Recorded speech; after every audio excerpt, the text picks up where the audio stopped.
Comment ça s'explique Eh ben ça? c'est un paradoxe mécanique. En fait, ce qui se passe, c'est qu'il faut, dans un objet physique, il faut toujours regarder où se trouve le centre de masse, le centre de gravité. Et tu vois qu'ici, because la géométrie du double cône et le plan incliné, le centre de gravité, il est au-dessus.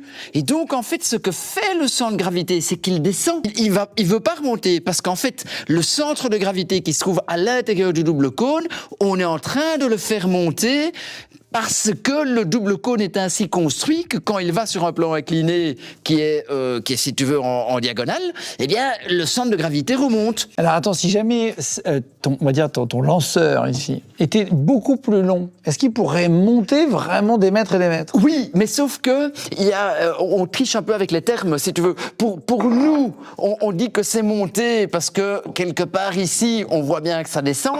Mais pour cet objet-ci, dans cette configuration-là, en fait, il est en train de descendre parce que tu le vois ici. Hein, tu vois que l'objet, il est plus haut par rapport au bois et que là, il descend. En fait, tu le vois bien. Hein, donc ici, l'objet, il est plus haut. Ah mais oui, parce qu'en fait, ça Voilà, s'écarte. exactement. Et donc l'objet, il est plus haut. Et donc, en fait, pour là, lui, c'est plus bas. exactement. Et donc, on ne crée pas de l'énergie parce que l'objet est en fait en train de descendre. Donc, c'est plus un paradoxe visuel. C'est plus un physique. paradoxe. Et oui, donc en fait, il pourrait pas monter très. Oui, on pourrait le faire autant juste le qu'il fois, va mais il jusque faut là. Voilà. Ou alors, tu dois avoir des grands Je sais pas si vous doubles le voyez cônes. mieux là. Mais en fait, effectivement, ici, il va toucher là, et après, il va s'écarter. Et il c'est va ça qui s'écarter.